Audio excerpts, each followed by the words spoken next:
Welcome to Natural Habitat Adventures Daily Dose of Nature. Today's topic, what you need to know before you go. Nat Hab's Australia North Trip, presented by Nat Hab Expedition Leader, Bruce Paterson. I'm your host, Rob Mess. Thank you all so much for joining us here today. Over to you, Bruce. Okay, thank you, Rob.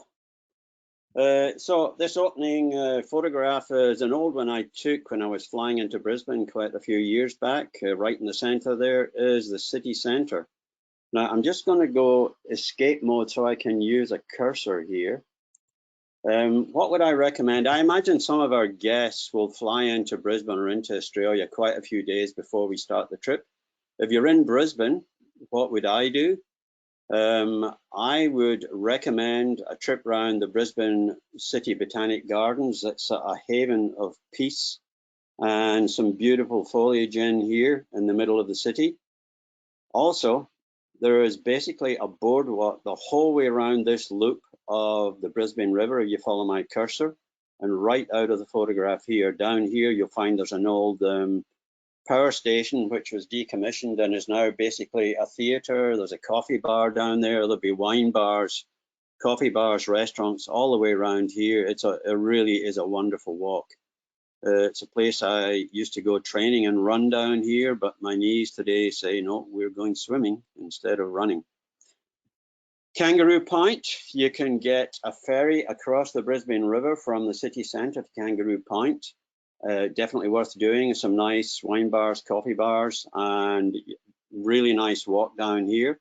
You'll find a couple of good restaurants if it's the same as it was a couple of years ago.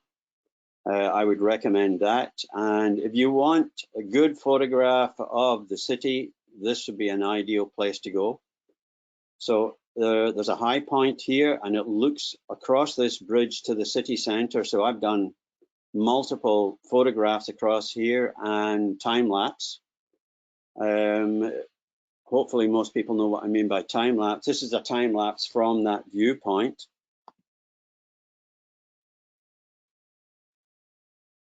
If you go there early in the morning, I've done time lapse before the sun comes up and sunset in the evening. Given the right conditions and a few clouds, you get some really very nice time lapse videos.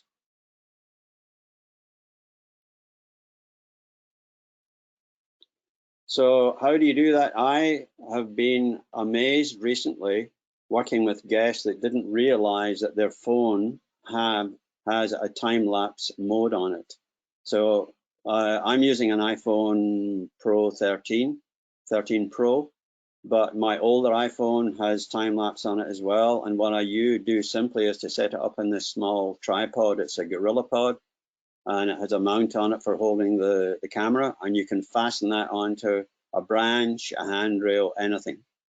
If you go to that viewpoint, you'll find there's a handrail there. You can wrap your phone around, and yeah, I recommend that.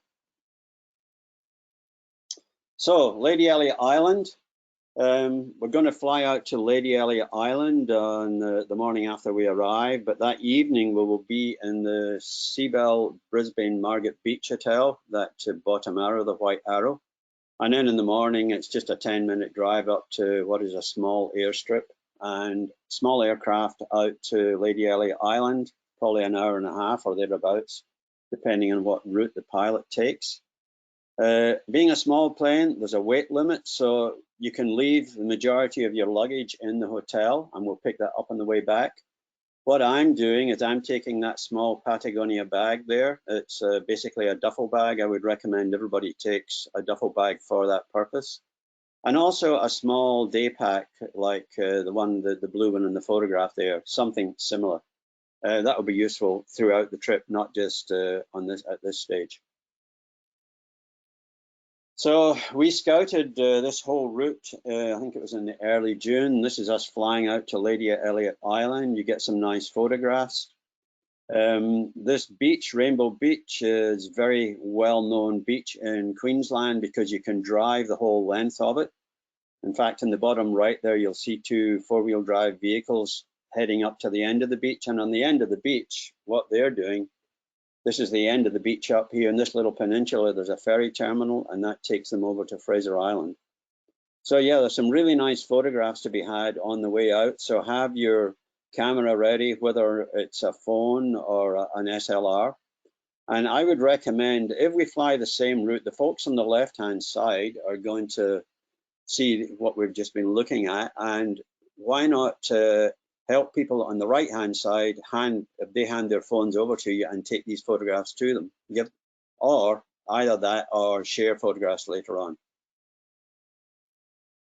So we arrive at Lady Elliot Island.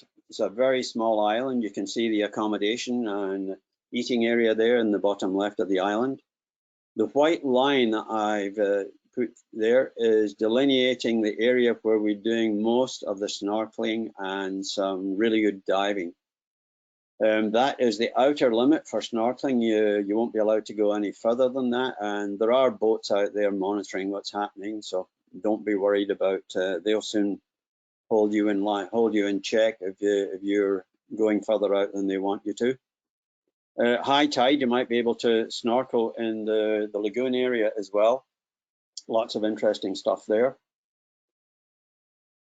So when we arrived, the pilot flew right round the island so that we could take photographs and get some video. Definitely worth doing. And that's the snorkeling and diving area just to the bottom left.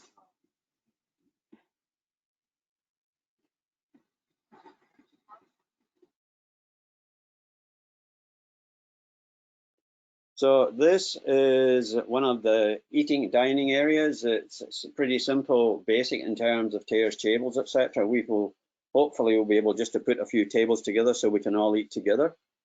The food is all buffet style food. It's good, and there is a good selection for breakfast, lunch, and dinner.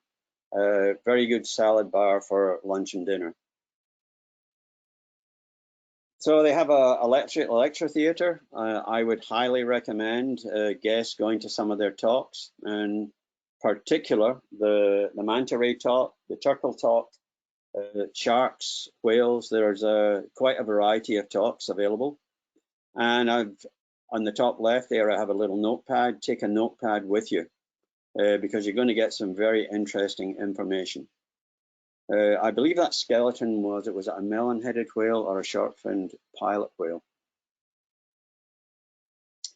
Have your phone ready at all times. This is just taken with an iPhone. The buff-banded rails are everywhere on the grassy areas, and they're very easy to approach. They're like most of the birds here. They really don't pay much attention to human beings. So you'll get some really good photographs even with an iPhone or a phone camera. Have it ready at all times. I did 3 snorkels and 1 dive when we were out here. So I used to be, in a previous life, I was a dive instructor up at the north end of the Great Barrier Reef.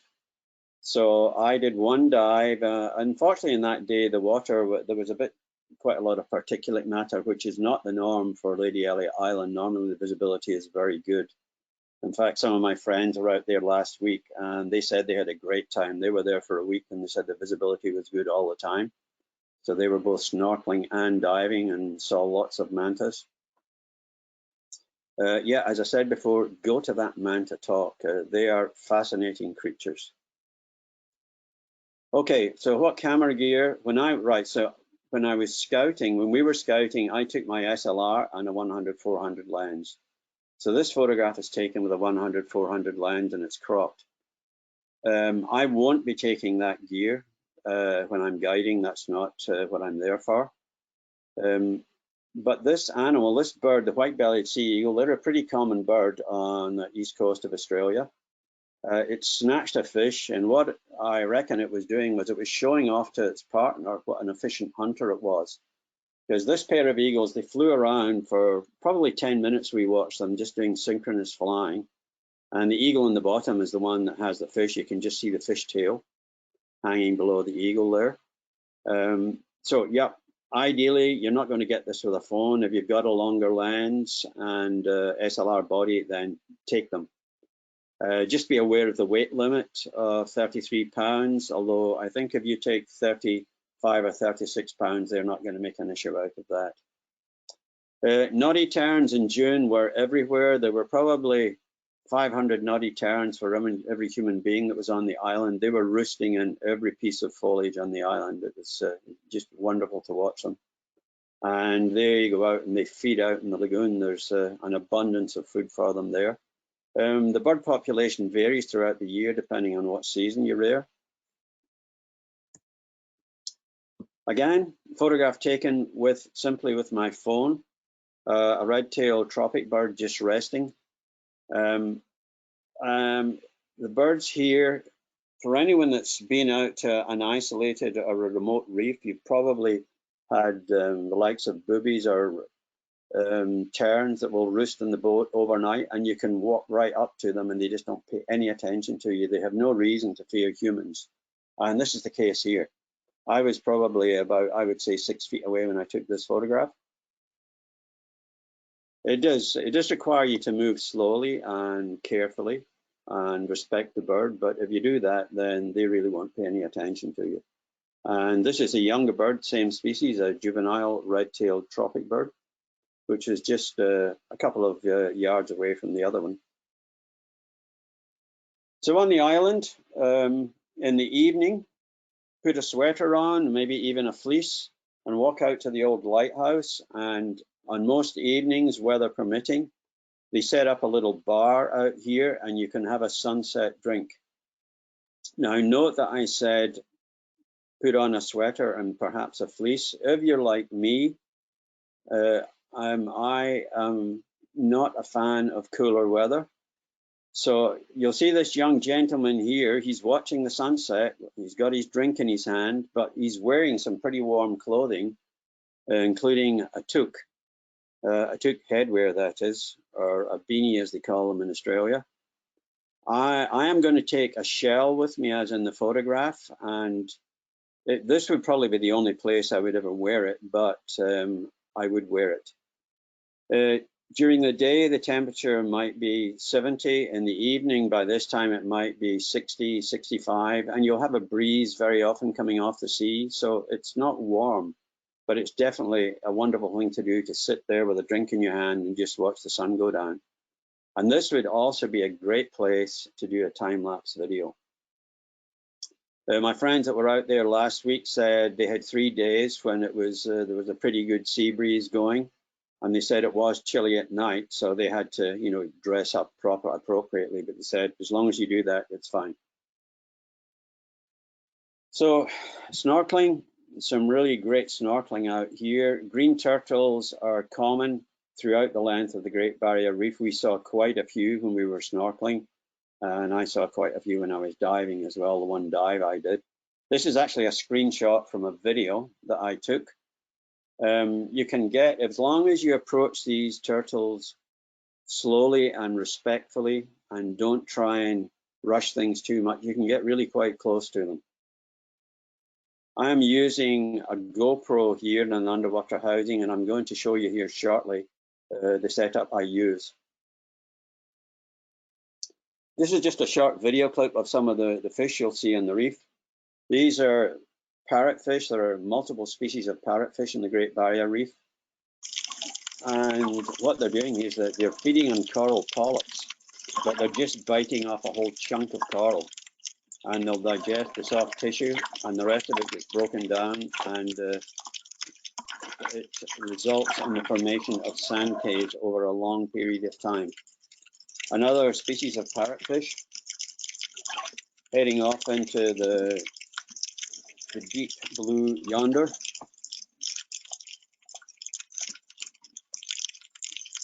This day was quite a heavy overcast, but it's still good snorkeling.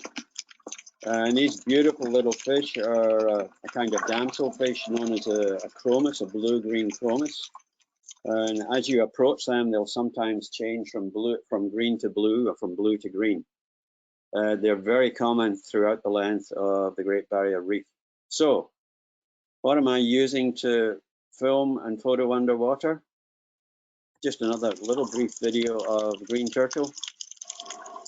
In this case, coming up to catch a breath of air. They have to come up every hour or thereabouts to breathe.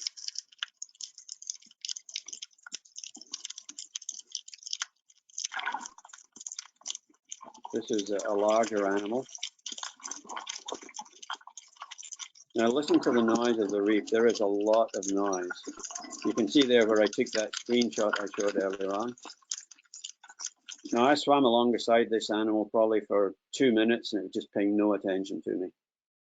But if I was to make a quick movement, then it would disappear very quickly. They can move very fast. Be very aware of that. If they have to, they can move very fast. So this is the setup I'm using to take photographs and video underwater. So it's a GoPro. I'm using a Hero 7. I think they're now up to Hero 10, but I'm still very happy with my Hero 7. The right-hand photograph is the system broken down. So you see the GoPro. On the top right there is the underwater housing, which I bought on Amazon, and I've actually just ordered a new one that's seen better days, but it's still working well. Bottom left is the handle, so it's a flotation device.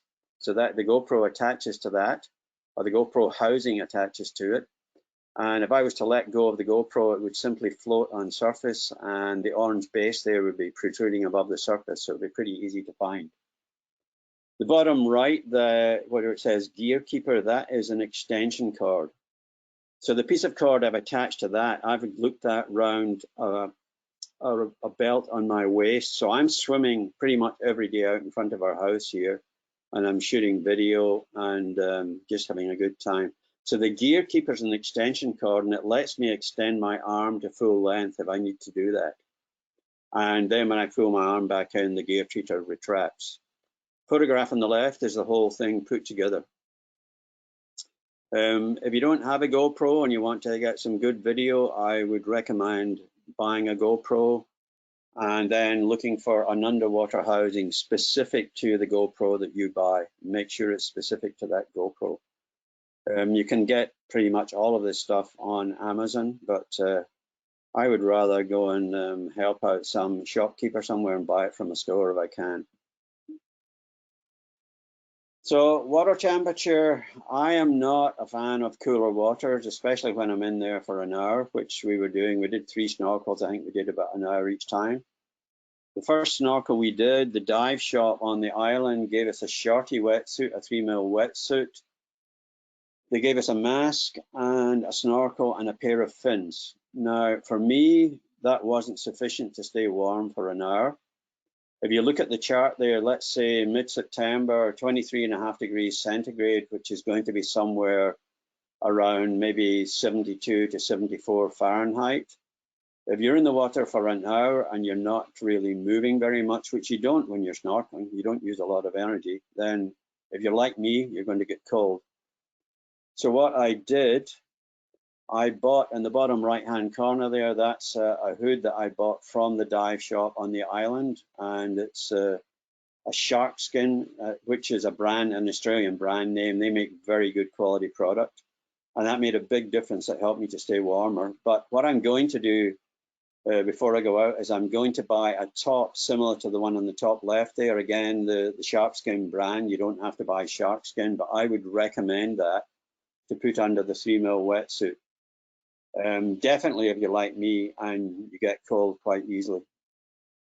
I'm also going to buy a new snorkel. I have a box full of old snorkels here, but I'm going to buy a new one because I need a new one. For those of you concerned about COVID, you might not like the idea of putting a mouthpiece in your mouth that's been in somebody else's mouth. But having said that, when I worked in the dive industry, I can assure you every piece of rental gear is thoroughly sterilized after it's been used. And I watched what they did on Lady Elliot Island, and they do things properly, very professionally. I wouldn't have any qualms about using one of their snorkels. But as I say, I'm going to take my own, but not for reasons of COVID. For the entire trip, I would recommend getting a pair of water sandals as per top right-hand photo and closed toes. Not just for Lady Elliot Island, but for the entire trip. And I would emphasize closed toes. Air temperature, Lady Elliot Island. So in September, middle of the afternoon, it might be the warmest, might be about 75 degrees. But remember, because you're well out in the ocean and you're in a small island, you might well have some pretty strong sea breezes. Last week, my friends said they had 3 days of pretty strong sea breeze. And it meant that even during the day, they were wearing a sweater, and the evening, they were wearing sweater and fleece to go and have their sunset drink. So just keep that in mind. The wind factor, the wind chill factor. Okay, so we're finished on Lady Elliot, and what we're going to do now, we're going to go back down to Cairns, and then we're going to go back down to Brisbane, sorry, and we're going to fly north to Cairns, about a 2-hour flight. So you can see the arrow pointing Cairns, and the Daintree National Park is where we are headed, the middle arrow, and the northernmost point we'll reach is Cape Tribulation. The darker blue in the areas there are the Great Barrier Reef. So the further north you go in East Australia, the closer the reef is to land. Before we cross the Daintree River, we will hopefully be going to Mossman Gorge. Mossman Gorge is a place I've been to many times. If it's a hot and sticky day, there is nothing better than jumping into the Mossman River. There are some nice pools there. This water comes out of high country, so it's cool water. And if you're hot and sticky, it's a great place to just jump in there. Whether or not we're going to get the opportunity, we'll see when the time comes. This is a side stream off the Mossman, the main river. But it's real rainforest here. Effectively, the Daintree rainforest does start here. Starts at Mossman. In our scouting trip, we took a guided tour in the Mossman Gorge area. The Mossman Gorge area is Aboriginal land, so in this case, we have an Aboriginal guide, and he is telling us a few of their stories, their Dreamtime stories, and also showing us some of the bush skills that the Aboriginals have. And hopefully we will be doing another such trip. So here we are at the Mossman River, at the Daintree River, and this is the Daintree River ferry. It's only a 5-minute ride across the Daintree River. Nobody is allowed out of the vehicles on the ferry. You stay in the vehicle. Now, a golden rule here in this part of the world is you never stand close to the water. The saltwater crocs up here are stealth predators, and on occasion they'll just lie at the edge of the river and you might not even see them. So the crocs on land are pretty clumsy, they're pretty ungainly, but when they come out of the water fast, they can move very fast for about 15-20 feet, and if you're too close to the water, it's going to spoil your day. So anywhere you are in North Queensland, Northern Territory, you never stand close to the water. So in the Daintree rainforest, what might you see? Again, this is taken with my SLR lens on 400. Lots of various different species of freshwater turtles. One of my favorite things, this is a creek that flows through just below a friend's house up in the Daintree. And one of my favorite things is going swimming, having an early morning dip in these creeks. This is a creek where we stayed in the resort just above this creek here for I think a couple of nights.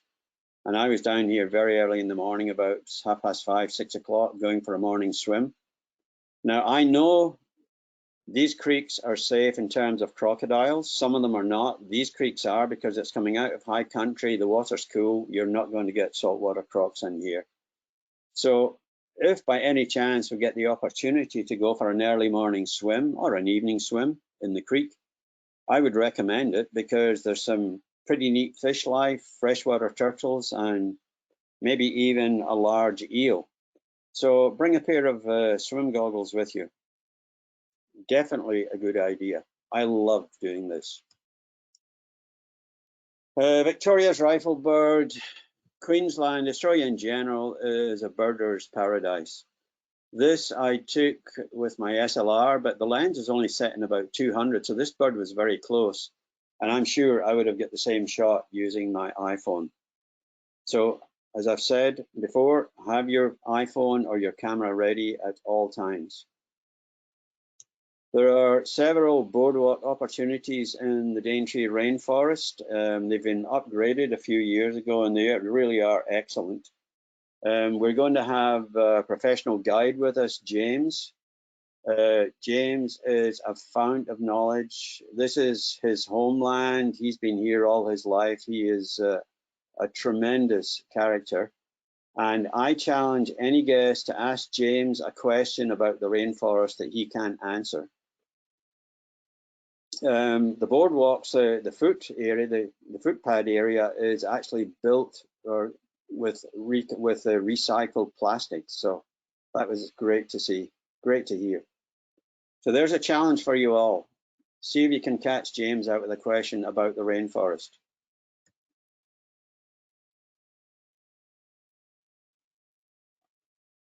We were very fortunate when scouting to come across cassowaries on 2 occasions. When I lived up in this area over, say, a period of about 6 years, I probably only saw cassowaries maybe on 3 or 4 occasions. We saw them twice in 3 days. This is a grainy photograph because it was getting towards a very dull light, or it was in deep shade, this animal. But we knew it was a male because it had a couple of youngsters with it. And it's the male cassowaries that look after the chicks for their first year or so of life. The females, once the eggs are hatched and the young one reaches a certain stage, the female's gone. She's got nothing more to do with raising the chicks. This was a couple of weeks before we went scouting. I went up to the Daintree myself, and I did this very rough track. And I was very fortunate to encounter a dad with 3 youngsters, and very fortunate. I have never before seen a dad with 3 youngsters. I would love to think our guests might get to see this, so fingers crossed. And these youngsters really were paying no attention to me whatsoever. I'm filming this just with my phone. And you can see Dad out in front there with the blue head. And the kids are hanging on behind. Dad's just crossed the creek.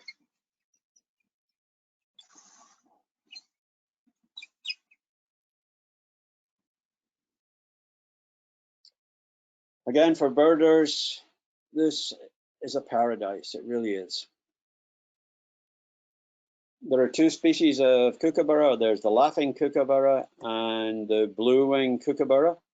I'm pretty sure we'll get to see both of these, either in the Daintree or further north. Okay, beaches are a dime a dozen up here. Beautiful beaches. The one unfortunate thing is it's not advisable to swim here. So there is a season that they call the stinger season where the jellyfish are a problem. You definitely don't want to swim then. But when you get this far north, unfortunately, there is a slight chance if you go swimming that you're going to meet a crocodile. That's not advisable on your part. On the crocodile's part, it would make the crocodile's day. So in all seriousness, no, you don't want to go swimming here. What I would strongly recommend is sunscreen. We'll be supplying sunscreen. Use sunscreen and have a broad-brimmed hat. I have 3 friends, 2 Australian, 1 Canadian, who have lost part of their ears due to tumors on the top of their ears. One of my friends in Australia is a skin cancer specialist, and he said that's one of the most common things he does is lop off part of people's ears, because they've not been wearing a broad-brimmed hat or they've not covered their ears in sunscreen. He said that's the one place people forget. So please remember that. Broad-brimmed hat, and as they say in Australia, slip, slop, slap is the terminology they use for using abundant sunscreen. This is one of the busier beaches we were on. This is 3 of our staff. So it's very common to walk onto a beach here and you might see another couple of people. Wonderful part of the world. So this photograph is taken from the exact same spot. I've just rotated around 180 degrees, taken with my phone. And you will often hear reference up here to the Daintree is where the rainforest meets the reef. And this photograph proves the truth of that. The reef is only maybe about half a mile to 3/4 of a mile out here. So it is true, the rainforest does meet the reef. You might find some shoreline birds, such as a beakstone curlew. This photograph was taken with my SLR and the 400 lens, or a migrant passing through, the red-capped plover. I imagine the highlight of the Daintree section will be a cruise on the Daintree River. This will be again for bird lovers, but also you're going to hopefully get a good view at some crocs. There are several species of kingfisher in Australia, and down here, if we're very lucky, we'll see 3 species. Certainly I would hope 2, the sacred kingfisher. And this is a somewhat more timid kingfisher, the azure kingfisher. But these are photographs that I took on the Daintree River trip when we were scouting. I've done several trips on the river, but I say we took these on the Daintree River trip when we were scouting. And lots of insectivore birds, such as the yellow honeyeater. And this is what everybody wants to see, what the locals refer to simply as the saltwater croc, the largest species of croc on the planet. This is just, this was taken with my SLR, but I could have taken the same photograph with my phone. This animal is in the midday sun. It's actually overheating slightly, which is why it has its mouth open. That's not an aggressive gesture. That's a method of losing heat of thermoregulation. So from the Daintree, we're going to go back down to Cairns, and we're going to fly up to Darwin. Darwin's up on the north coast. I used to work just north of Darwin here out in the Arafura Sea. I did that for several years, but I like Darwin a lot. I have a cousin who lives near here, so I spent lots of time up in the area, including in Kakadu. So this is a view from our hotel window, and that water you see is seawater, but it's safe to swim in there because they built a seawall to prevent crocs getting in here. So the 2 mornings we were here, I was down in there swimming. There's a shallow area for kids, for family swimming, but you can also swim out and into deeper water. And there's a really good stretch of about 200 yards if you want to do some serious swimming. If I get the opportunity, that's where you'll find me. So we're going to spend an evening in Darwin, and then the next morning in Darwin, and then we're going to fly out to Bamaru from Darwin Airport. It'll be about a half-hour flight. And again, weight restriction will be 33 pounds, 15 kilos. We'll get picked up at the airstrip there, and they will probably do a COVID test on us when we get off the plane. And then they'll do a 10-minute drive into the bush camp. On the first morning, at this time of year, there are a few bushfires going, and they're set deliberately just to control things. And there are some agricultural areas further inland, and some of the smoke was being blown out to the bush camp, but that won't be the case when we're there in September, October. All that's behind us now. But this shot I took first thing in the morning, and again, just a shot with my phone. It looks as if you're looking out into wasteland. What you're actually looking out into there is wetlands, beautiful wetlands, very typical of the Northern Territory on the coast. So that same morning, here we are, we're heading out on an airboat, and we're going out to paperbark or Melaleuca swamps. And primarily what we're looking for are birds and crocs, and we found both. And especially for birders, again, you're going to find some wonderful birds out here.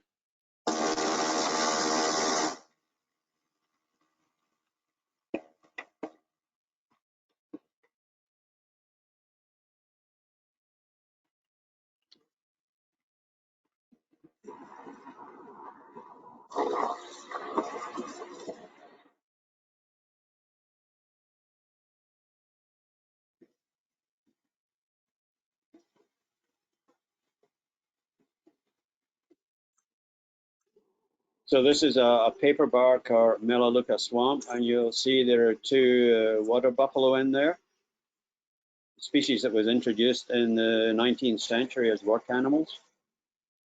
But what we're mainly interested in here is birding and crops. Cameras at the ready at all times. Broad-brimmed hats on. And here we are. This is us returning to the bush camp.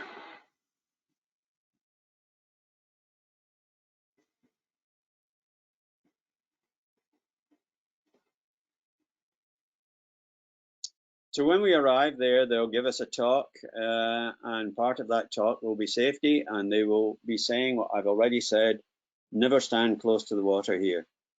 You can imagine a croc just lying below the surface and hiding in that foliage there, that weed. There's a very good chance you would never see it. So please do not venture close to the water, never.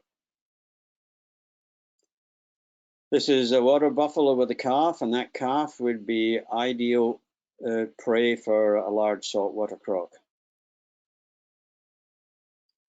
Wandering around the camp one evening, John, our head guide, spotted this frogmouth, and so he lit it up with his flashlight. And I would emphasize that John did not spot the flashlight, but point it at the bird. This is only on the perimeter, the very outside perimeter of the flashlight's gaze, and I've enhanced it in Lightroom, which is why it looked so bright. It did not look that bright at the time. If you take a flashlight, never shine it directly at an animal, please. Bottom right-hand corner there, I'm going to take these small Swarovskis. I have a couple of larger pairs as well, which because I'm guiding, I'm not going to take a larger pair. I've got enough gear with me as it is. Rainbow bee eater, some of you who have been in Africa would have seen birds very similar to this in Africa. Absolutely stunning bird, and hopefully, again, we're going to get a chance to get some shots of these. Again, taken with my SLR and the lens on 400. A common bird in the Kakadu area is the jabiru, or now called the black-necked stork. Another common one, which is called a lily trotter, or it's a comb-breasted jacana, but nicknames are lily trotter or even the Jesus bird, because it does appear to walk on water, which in fact it's not, because that you can see the right foot there is actually lifted off the water, and look at the length of the toes on that bird, and that's why it can appear to walk across water. It's not, it's actually walking on the foliage, looking for insects. Just outside the bush camp, little corellas sitting outside their nest hole. That was taken with my SLR set on 400 again. And a photograph taken within the camp bounds, self-requested cockatoo, and this was very close. I think I had my lens set to only 200. You could do this with an iPhone. Wonderful birds, real characters. I think in this case it's eating a pomegranate, and you should certainly get the opportunity to get photographs like this.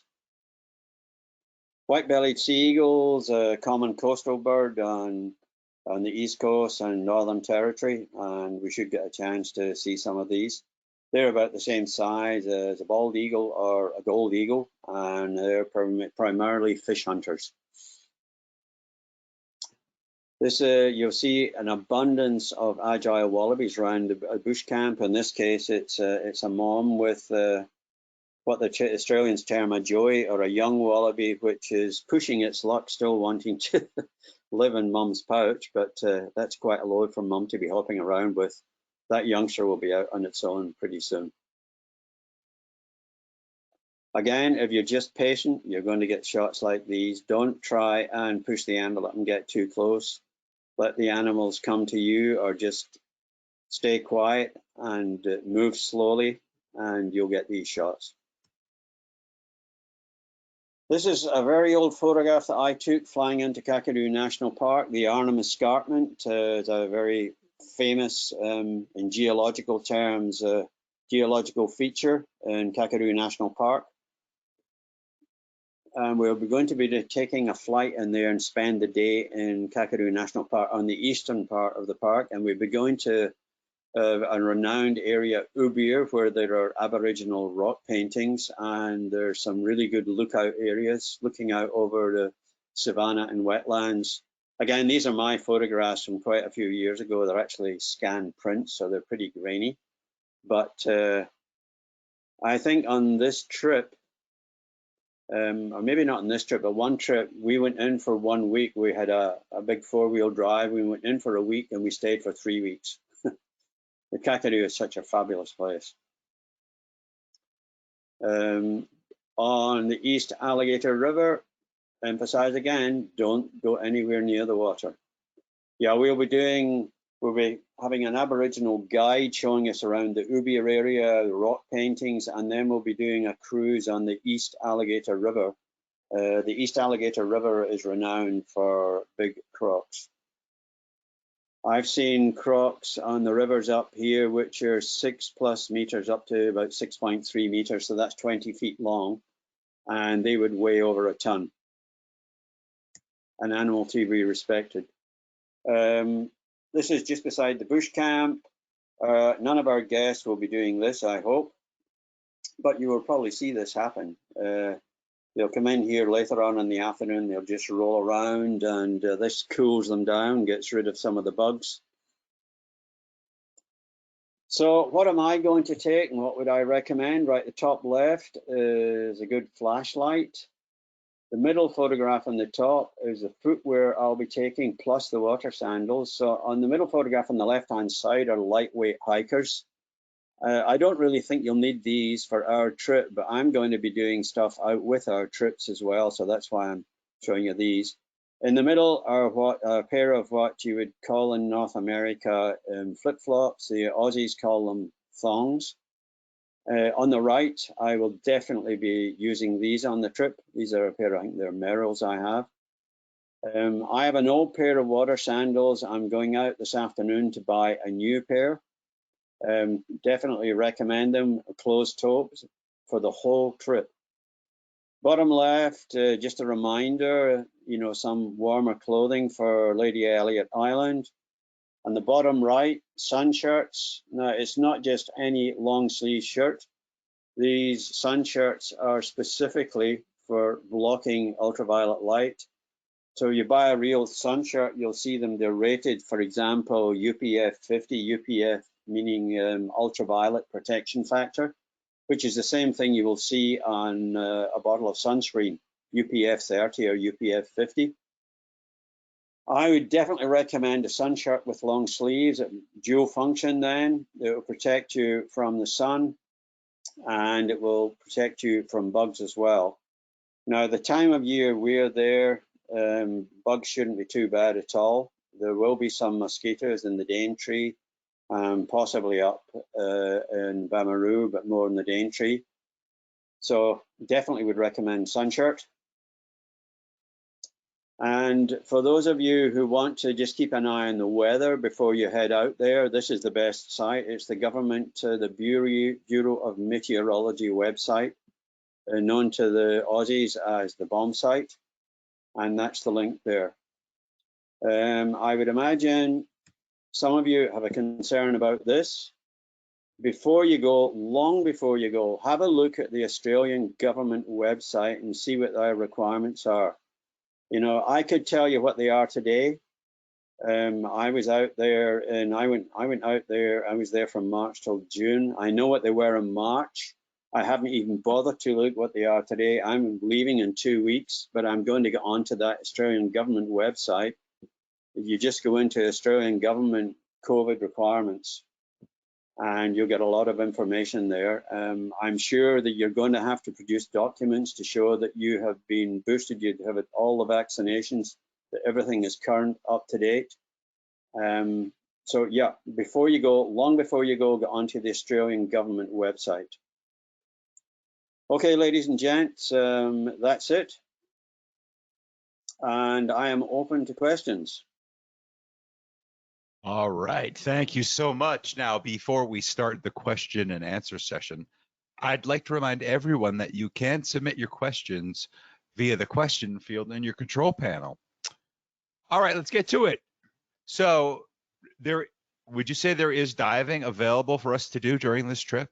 Okay, yeah, so I never mentioned that. So any guests that are divers, yes, there is diving available. Yeah. Unfortunately, with the weight limits, you can't really take your own gear out. My friends last week took their own wetsuits out, but that was all they took. But they do supply gear. And I watched, having been a dive instructor, I was watching what they were doing, and they were very professional, very good. But I would definitely recommend having that long sleeve vest under a shorty wetsuit, which is what they will give you. All right. And in fact, no, I'll tell you, no, they gave me a full wetsuit, a 3 mil wetsuit for the dive. But yeah, they will take, and if you're an experienced diver, they will probably let you go with a dive buddy. If you're not, they will take you. And for those who even want to learn to dive, I would suggest learn to dive before you go. To do the basic stuff is pretty easy. They also will take you into their training pool there, and they will teach you how to use the gear, and then they will take you out for a dive, probably with 2 instructors. That would be the standard thing. It will be a very simple, straightforward dive. But if you've never done it before, you have that opportunity. So how warm is the water if I'm going to go snorkeling? It will probably be, I would say, about 23 degrees.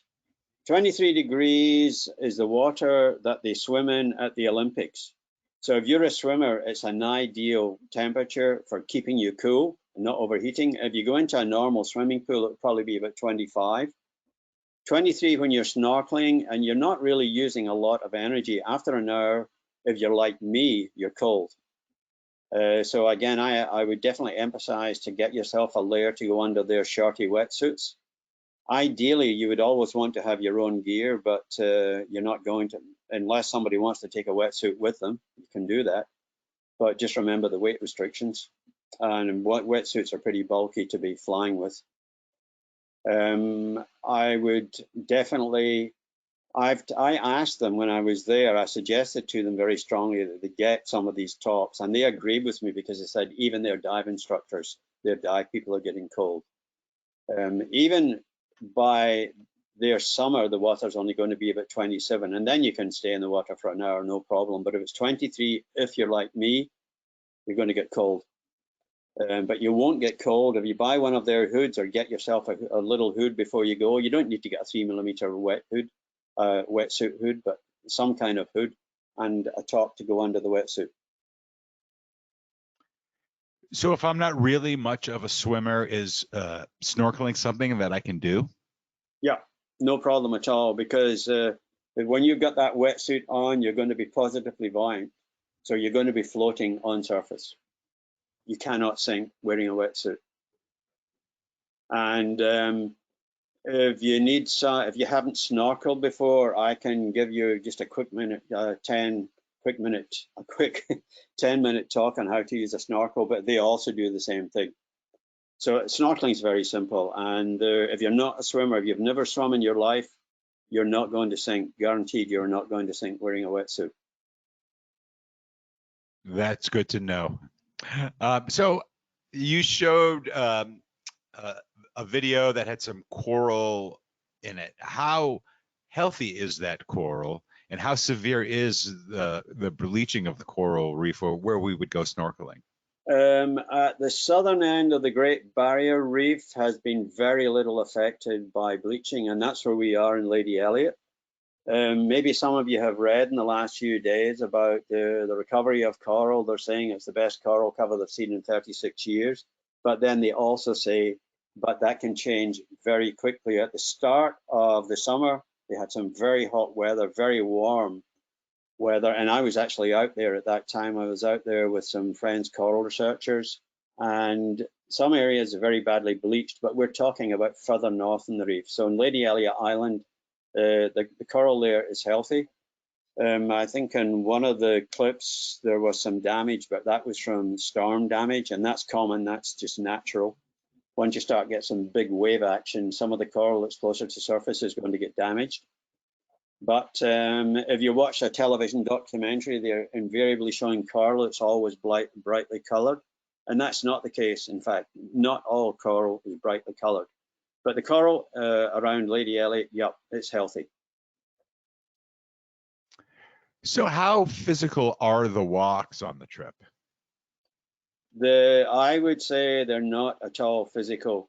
In the Daintree, you're never going to see a slope more than maybe 10 degrees, and that's only for a short distance. So they're very easy. And at any time, you can turn back as well. You're not going to get lost because you're going to be in that boardwalk. James, as I say, he's a fantastic fount of knowledge. So maybe you might do a boardwalk, maybe even for 2 hours, but you're not going to be walking all the time. You're going to be listening to the information that James is giving us. So yeah, the boardwalk walks, any walks we do are going to be very easy. That's good to know. So this trip, if I'm a little bit challenged physically, I'll still be able to do that. That's really good to know. Yeah, it shouldn't be a problem. So what arrangements are there if I happen to test positive for COVID while I'm there? If you test, well, what we'll be doing when guests arrive, we'll be giving them a test kit. And as soon as they arrive in the hotel, and they will test, and they will take a photograph of the test strip and of their passport or of some ID document. And hopefully everybody will test negative. If they test positive, then they will have to go into quarantine basically under Australian regulations.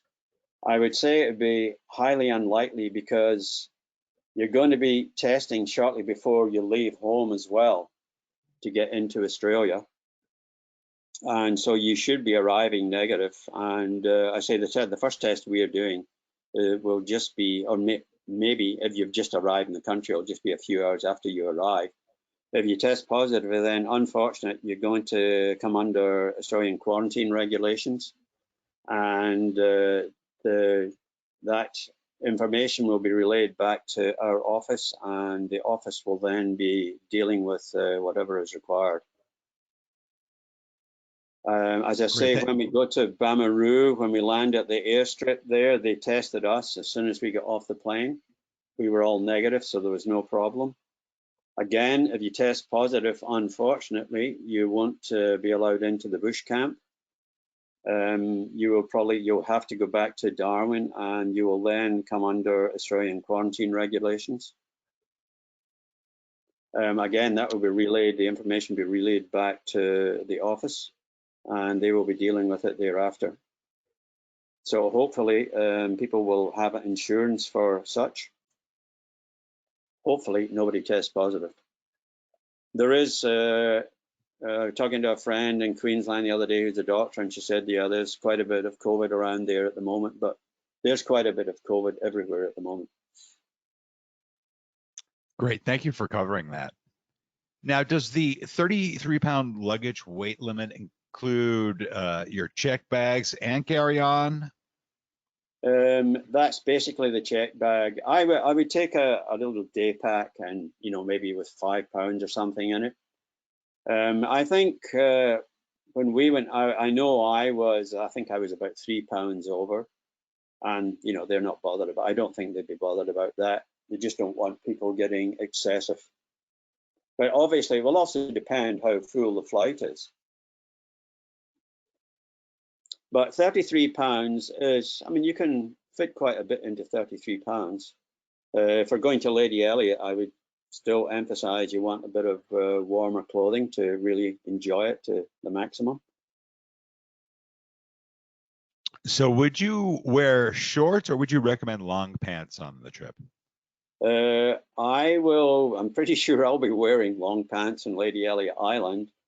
In the Daintree and further north, I might wear long pants sometimes, but that would be more for mosquitoes than for staying warm. You're not going to be cold in the Daintree, and you're certainly not going to be cold when we move north into Northern Territory and Bamaroo.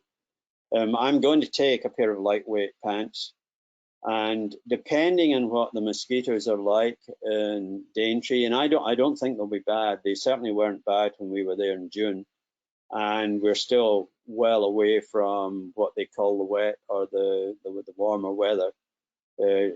Mosquitoes shouldn't be too much of a problem at all. I would advise taking a pair of certainly of lightweight pants. But other people, believe me, other people can. If we have some Canadians on the trip, I'll be wearing 4 layers and they'll be out there in t-shirt and shorts. And all the work I've done in the Antarctic, you could spot the Canadians because they were out there in t-shirt and shorts when everybody else had 5 layers on. All right.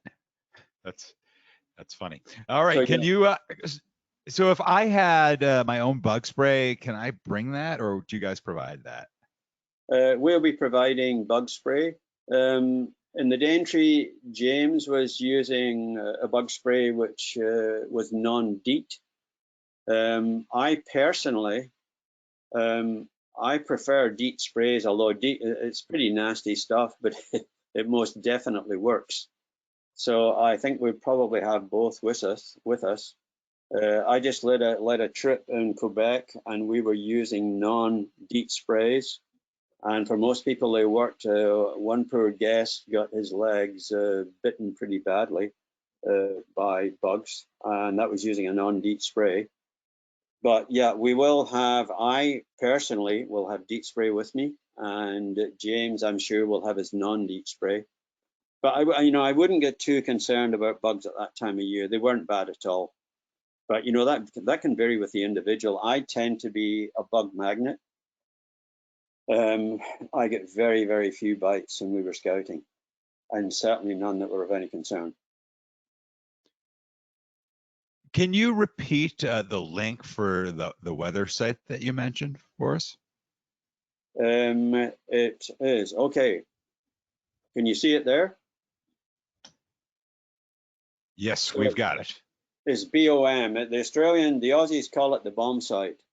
So BOM for the Bureau of Meteorology. It's the best website in Australia, and it will give you some pretty good detail. You can also go to, for example, weather for Lady Elliot Island, but for the whole country, if anybody else is, maybe some people will be going elsewhere in Australia, this is the site to look at. It will give you both the weather on land, and it will give you a marine forecast. Thank you, Bruce. Unfortunately, that's going to be the last question that we do have time for today. So I'd like to hand it back to you for your closing comments. Yeah, closing comments. I think this is Nat Hab's first Australia trip, and they've chosen a really good trip. Daintree used to be my old stomping ground. I live a bit south of Daintree. This will be my second trip only to Lady Elliot Island, and I loved it when we were scouting out there.